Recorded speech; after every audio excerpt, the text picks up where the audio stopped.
ESPN floated this one around in regards to the Chicago Bulls trying to acquire RJ Barrett. The deal was the Bulls receive RJ Barrett in exchange for Patrick Williams, Javon Carter, and the 12th overall pick. Now, this is a move that I am adamantly against, and it has nothing to do against RJ Barrett at all, right?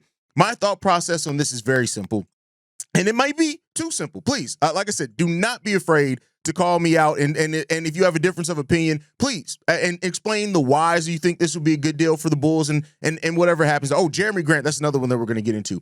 But RJ Barrett. So RJ Barrett, who's currently with the Toronto Raptors, 25 years old, so he does fit the timeline. He fits the mold of what AK said that he wants, acquiring players with experience but still young, right? So he does fit the core there. He has 2 years left on his contract at $27 million this upcoming season, $29 million the year after that, which means that you would have to pay him, and he's undoubtedly probably going to be looking for a raise on his next contract, right? Now, the benefit of it is you do have 2 years before needing to make that decision on that next contract, whereas like trading for Josh Giddey, you had to make a decision on it the year after you traded for him, right? So it does give you 2 years to be able to look at what that deal could end up being, and if it ends up working, what you're going to pay him next. And this one is not about the player that RJ Barrett is. It's not about giving up Patrick Williams. That's not a thing. And many people are going to look at this deal and present it and talk about it as if it's RJ Barrett for Patrick Williams. And that's not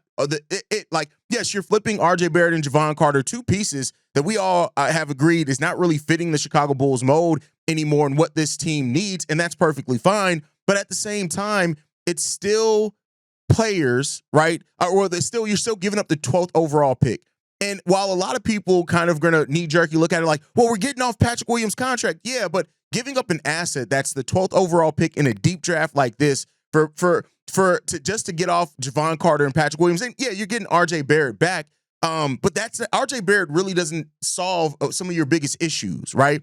And while you're throwing more scoring at the wall, and a lot of teams in the NBA do that, it's you have a chance to get a center here. Now, as per what we've heard, if you're looking at that too, the Bulls may not even be considering a center here. And if that's the case, okay, cool. It is what it is at that point in time, right? I can't take that away from you.